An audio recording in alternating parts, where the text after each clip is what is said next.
મને ફાઇન યાદ કરો, ભોલાનાથની કૃપા વરસે તમારી ઉપર.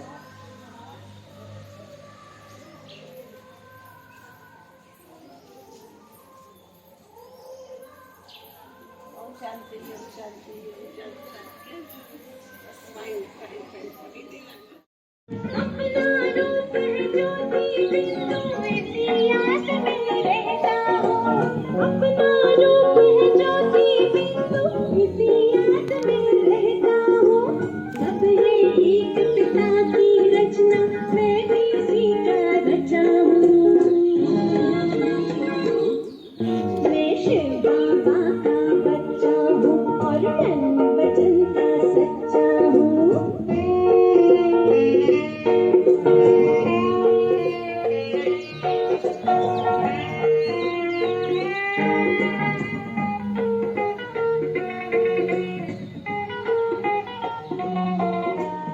एक पिता के हम बच्चे, झगड़ा भला किस बात का.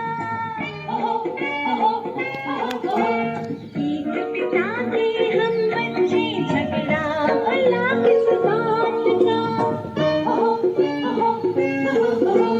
शांति है स्वधर्म हमारा, भेद नहीं कोई जात का. शांति है स्वधर्म हमारा, भेद नहीं.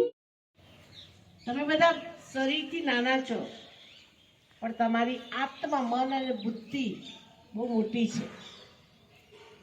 અને એ મન બુદ્ધિને આજે એક વસ્તુનો સ્વીકાર કરવાનો કે આપણા શરીરના બાપ બધાના અલગ અલગ છે ને, અલગ અલગ એક છે.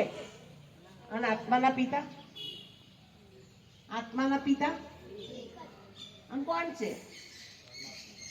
મને કહો પરમેશ્વર કેવા હશે ને ક્યાં રહેતા હશે. સન 1937 ની અંદર ગીતાના મહાવાક્ય અનુસાર ભગવાનના સૃષ્ટિ પર દિવ્ય અવતરણ થયું. યદા યદા હિ ધર્મસ્ય. અને ભગવાને મેસેજ આપ્યો કે હું સૃષ્ટિ પર અવતરણ થઈ ભારતની ભૂમિને હું સ્વર્ગ બનાવીશ. હર એક બાળકને કૃષ્ણ બનાવીશ અને હર એક બાલાને શું બનાવીશ? રાધા બનાવીશ. દેશભક્તિના ગીતની અંદર આપણે સાંભળીએ છીએ, ભારત સોને કી ચિડિયા.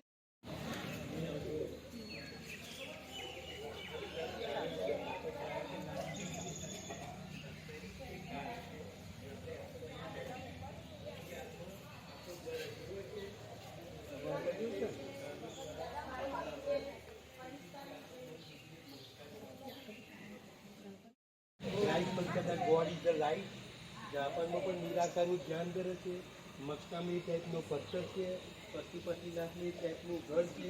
સોમનાથમાં મોટું શિવજી તમારા પિતા શિવ અને બ્રહ્મા દ્વારા બધા શાસ્ત્રોનો સાર સંભળાવે છે. કે છે તમારા આત્માનો દીપક જગાવો અને મને નિરંતર યાદ કરો. નિરંતર યાદ કરીશું તો નિરંતર આપણને સુખ, શાંતિ, આનંદ, પ્રેમ મળશે. હઠયોગ નથી, કર્મયોગ. હર કર્મ એને સાથે રાખી તો સદા સફળતા.